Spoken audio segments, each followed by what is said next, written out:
Luego de conocer la historia de un fruto en el que se formó una figura religiosa y escuchar relatos místicos de una casa con un legado legendario, nuestra incursión mágica en Carabobo finaliza aquí, junto a este árbol. Aunque el árbol no es el protagonista principal, sí que tiene una gran relevancia al hablar de la historia del ánima de la yaguara. La versión de la historia puede variar dependiendo de quién o cómo lo cuente, pero la que nosotros vamos a contar es la mejor manera de entenderlo sin desviarnos tanto.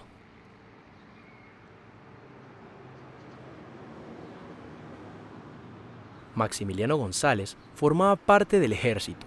Durante su labor solía recorrer el trayecto entre Tinaquillo y Tocuyito, a caballo o mula. El sitio donde actualmente reposa Maximiliano para ese tiempo era un paraje, un sitio para descansar. Se dice que Maximiliano era alguien muy solidario, alguien que siempre le extendía su mano a los demás y que también le gustaban mucho los animales.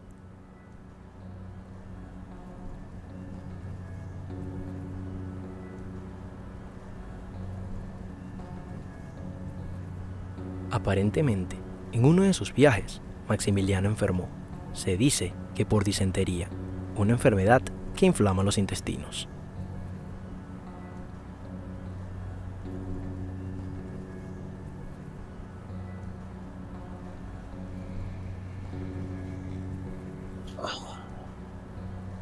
Uno de los puntos más interesantes es este árbol.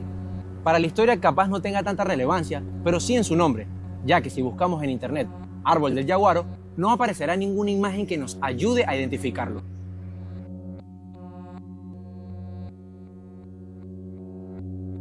No fue hasta que le preguntamos al dueño de la ferretería al lado de la capilla y que vive aquí desde pequeño, el señor Antonio, que supimos que el árbol es una palmera. Como decimos, la certeza de esta información es difícil de definir, ya que, de ser así, ¿por qué le dicen ánima de la yaguara y no ánima del yaguaro?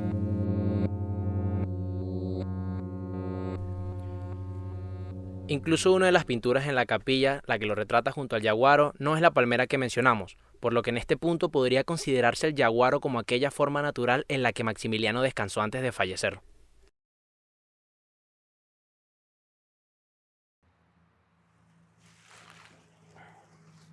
Luego de expandir un poco sobre el tronco junto al que estamos sentados, es hora de terminar con la historia principal.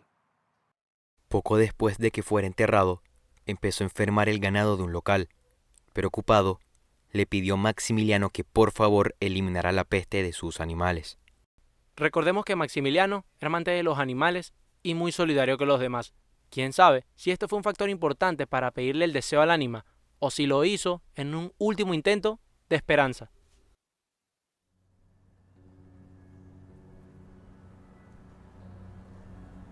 Y cumplió. El ganado se recuperó, y en agradecimiento, el criador le construyó una capilla. Y hace unos cuantos años se construyó esta iglesia católica, en la que se realiza una misa el último sábado de cada mes.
Desde pequeña mi papá era devoto de ella y nos traía acá a traer velas, a pagar promesas como yo estaba pequeña, no te puedo decir qué promesas pagaba él. Ya después, adulto, ya yo venía y le traía, no era que ella me hizo una promesa, me hizo un milagro a mí, sino que yo, por devoción, por medio de mi papá, seguí trayéndole velones, flores, orándole, y así pues.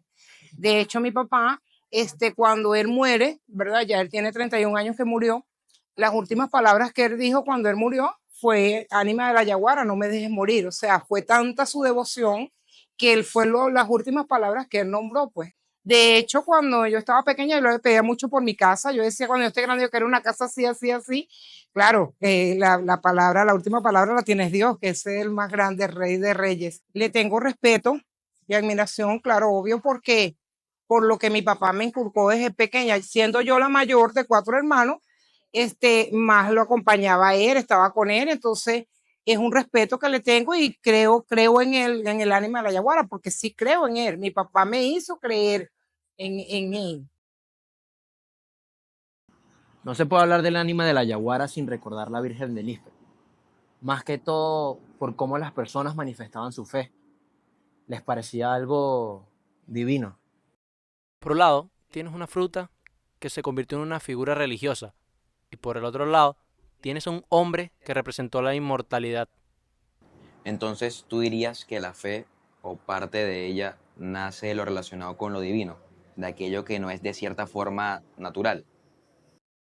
En parte sí, porque, por ejemplo, para que te conviertas en un ícono religioso para mí, o tener algún tipo de devoción, tienes que demostrar que no eres igual que yo. Por así decirlo, en términos humanos. Yo creo que pienso igual. ¿Tiene sentido pedirle deseos a algo que tiene la misma capacidad o fuerza que yo? No tiene sentido. ¿Por qué adorarlo? En ese aspecto pierde el significado. Pero tocando ese punto, creo que Maximiliano representa perfectamente la idiosincrasia de nuestro país, por lo menos en el ámbito religioso, porque para lo que muchos es una superstición, para otros es una fuente de esperanza. ¿Y por qué? La misma historia Maximiliano lo dice. Había un señor que se le enfermó el ganado, él pidió un deseo y el ganado casualmente se curó. No hay forma de que el señor pudiera probar que el ánima fue quien le concedió el deseo. Pero aún así esta es la historia que todos conocen y creen. Y es muy probable que el señor haya sido quien difundiera o quien divulgara esa historia del ánima de la yaguara. Ese punto a mí me parece muy interesante, el de los deseos. ¿Creen en el ánima solo porque los ayuda o porque creen que es una fuerza más grande? Me refiero, significa algo más allá de un ente que los ayuda. Puede ser que sea lo único que necesiten para creer, porque con tantos agradecimientos y placas alrededor de su tumba, es difícil pensar que no los ha conseguido todos. Puede que sea una casualidad, puede que simplemente el señor que le pidió ayuda para vender la finca tuvo la suerte de conseguir quien se la comprara, justo cuando él le pidió el favor. Pero ese orden de sucesos solo te puede llevar a algo. A creer. Y con esta conversación cerramos la incursión de lo que es Carabobo Mágico, un proyecto que a principio quiso ser, no negar, tampoco afirmar, ayudar a entender y sobre todo a unir lazos que permitan crear una percepción de lo que podríamos llamar mentira y ya, sin cuestionarnos el por qué y lo que nos rodea. En la capilla, un personaje poco conocido, cerramos este espacio de reflexión, que esperamos que les haya servido para cambiar su perspectiva y su punto de vista, no solo de temas mágicos, sino de lo desconocido y lo difícil de entender. Puede que nos veamos en otra ocasión.